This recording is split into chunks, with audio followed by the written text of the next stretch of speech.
Hello class 8। बेटा हम लोग मेटल्स और नॉन मेटल्स देख रहे थे, ठीक है ना। हम लोग मेटल्स और नॉन मेटल्स देख रहे थे, ये देख क्या रहे थे, ये ख़त्म हो चुका था चैप्टर। तो आज मतलब बृहस्पतिवार को हम ये चैप्टर पहले तो फिनिश कर लेंगे पूरा। We will finish this chapter today by today. हाँ, और फिर फिनिश करने का मतलब फिनिश हो चुका है, ऑलमोस्ट फिनिश हो चुका है। बस आप हमें करना क्या था, हमने यहाँ तक कर लिया था, ये सारी चीज़ें मैंने डिस्कस कर ली थी।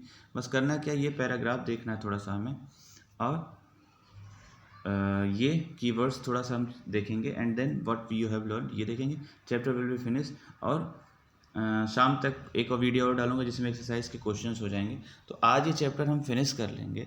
कल से यानी कि फ्राइडे से नेक्स्ट चैप्टर स्टार्ट करेंगे। नेक्स्ट चैप्टर जो कोल एंड पेट्रोलियम है, क्योंकि वो भी आपके एग्जाम में आने वाला, तो ये 3 चैप्टर हम अच्छे से फिनिश कर लेंगे।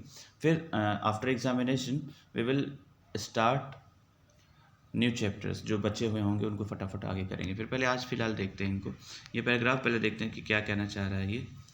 1 मिनट जैसा ये देखते हैं कि क्या है इसमें। See, in class 7 you have learn that in a chemical reaction new substances are form. देखिए भाई, कहीं भी केमिकल रिएक्शन अगर होगा ना, कोई रिएक्शन केमिकली हो रहा है तो कुछ ना कुछ नया बनेगा। रिएक्शन का मतलब ये है कि formation of new substances. Okay, these substances are different from those which underwent the reaction. कहने का मतलब ये है कि जिनसे मिल के वो नया सब्सटेंस बनेगा, वो नया वाला सब्सटेंस उन सब्सटेंस से अलग होगा जिनसे वो मिलके बना होगा। जैसे फॉर एग्जांपल ए और बी मिल के रिएक्शन करके मतलब सी बना रहे हैं, तो c is different from a and b both. इन दोनों से सी क्या होगा, अलग होगा। कहने का मतलब ये है, ठीक है ना बेटा। Now if a substance can not be broken down further by chemical reaction, by cooling, heating, by electrolysis, it is called element. अगर कोई ऐसा सब्सटेंस है जो अब तोड़ा ही नहीं जा सकता है, चाहे वो केमिकल रिएक्शन के द्वारा हो, चाहे उसको ठंडा करना हो, चाहे गर्म करना हो, चाहे इलेक्ट्रोलिसिस एक प्रोसेस होता है, मैं बताऊंगा कभी, इलेक्ट्रोलिसिस के द्वारा भी नहीं तोड़ा जा सकता, तो उसको बोलते हैं क्या, element. Sulphur is an element. Sulphur जो है वो क्या है, एक एलिमेंट हो। So is iron, carbon two is an element.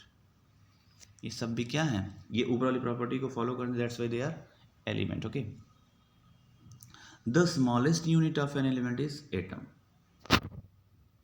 अब एलिमेंट क्या है ये मैंने बताया। अब उस एलिमेंट का जो स्मॉलेस्ट यूनिट होता है उसको क्या बोलते हैं, एटम बोलते हैं, ठीक है ना। A sample of an element contains only one kind of atom.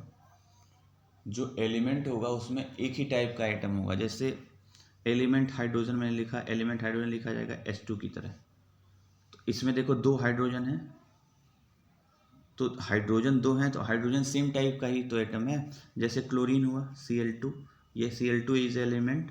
तो Cl2 में 2 एटम हैं, दोनों कौन से हैं, Cl और Cl।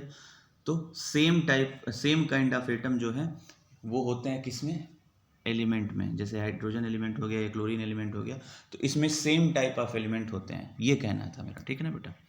आगे देखते हैं, सेम काइंड ऑफ एटम है ना। The atom of an element remains unaffected by physical changes in element. कहने का मतलब ये है कि अगर हाइड्रोजन या क्लोरीन या कोई भी एलिमेंट है, ठीक है ना, तो इसमें जो एटम है दोनों, इसमें 2 हाइड्रोजन के एटम, इसमें 2 क्लोरीन के एटम, तो इन पे कोई प्रभाव नहीं पड़ता। अगर हाइड्रोजन और क्लोरीन में कोई फिजिकल चेंज हो रहा है तो कोई प्रभाव नहीं पड़ता फिजिकल चेंजेस का। किसी भी एलिमेंट में फिजिकल चेंजेस का कोई प्रभाव नहीं पड़ता उनके एटम्स में, ठीक है ना बेटा। फॉर एग्जाम्पल भी दे रखा है इसमें, देखो। For example, an atom of liquid sulfur would be exactly same as the atom of solid or vapor sulfur. कहने का मतलब फिजिकल चेंज का मतलब क्या होता है, सॉलिड लिक्विड गैस में कन्वर्टिबिलिटी भी is a type of physical change, है ना।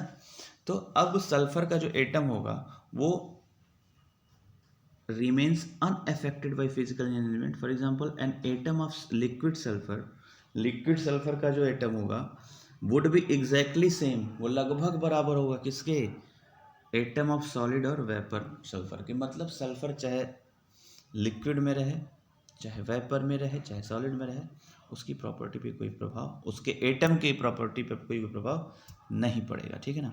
Although we have an infinite variety of substances in universe, the number of elements forming these substances is limited.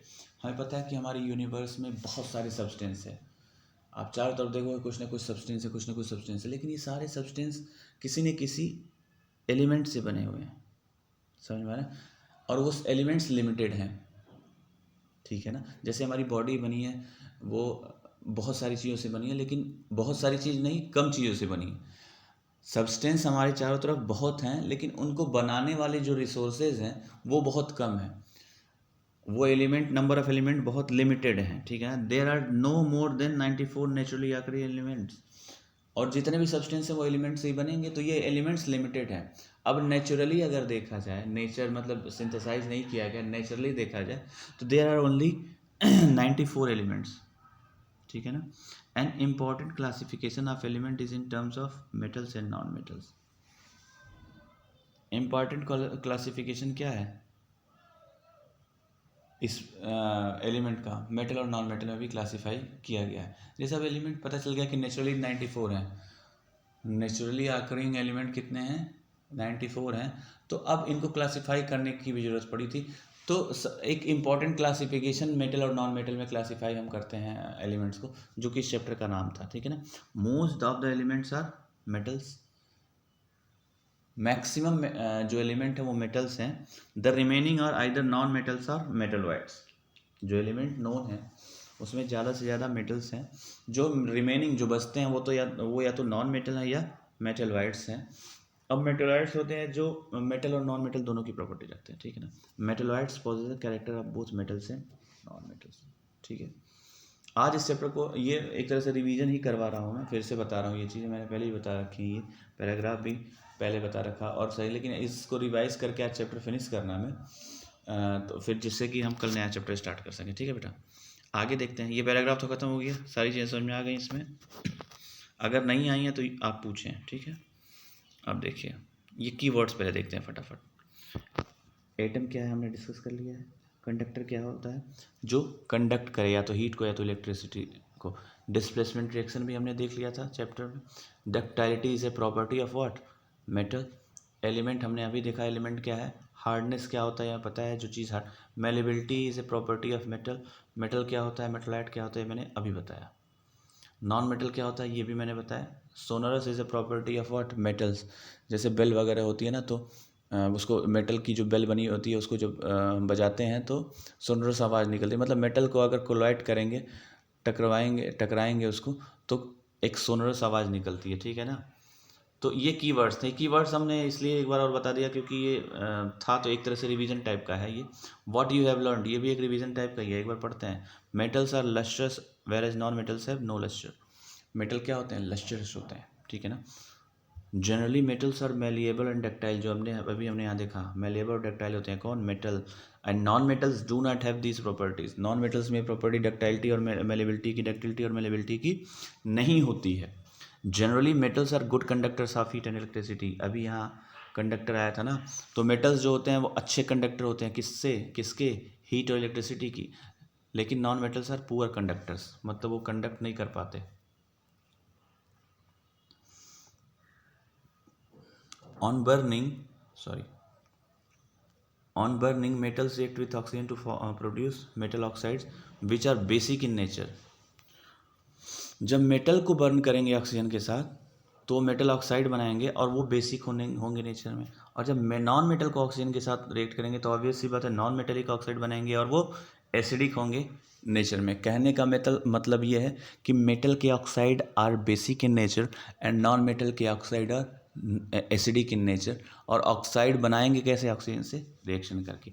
Some metals react with water to produce metal hydroxide and hydrogen gas. कुछ metal ऐसे होते हैं जो water के साथ react करके क्या बनाते हैं, हाइड्रोक्साइड और hydrogen gas. Generally non metals do not react with water.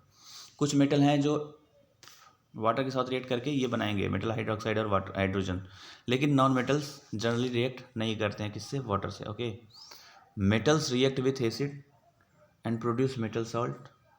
Metal acid के साथ रिएक्ट करके मेटल सॉल्ट बनाते हैं और हाइड्रोजन गैस बनाते हैं।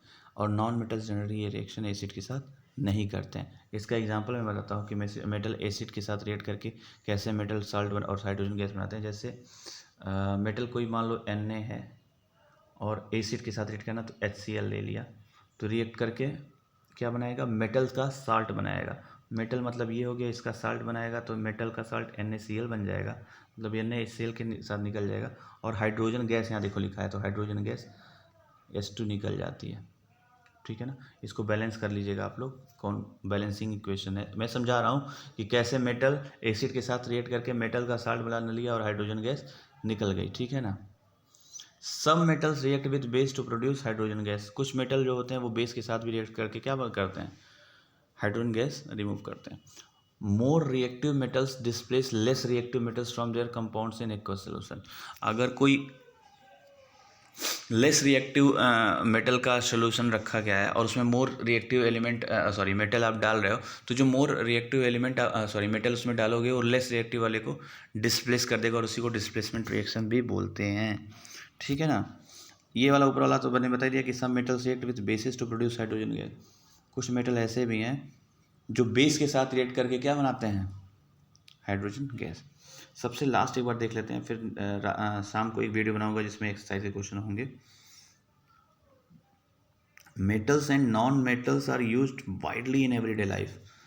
मेटल और नॉन मेटल बहुत बड़ी मात्रा, बड़े पैरामीटर बहुत बड़े मात्रा में और हर जगह लगभग इनका डे टू डे लाइफ में इनका यूज़ है, ठीक है ना। तो ये खत्म हो गया, ये फिनिश हो गया, ये समझा दिया मैंने।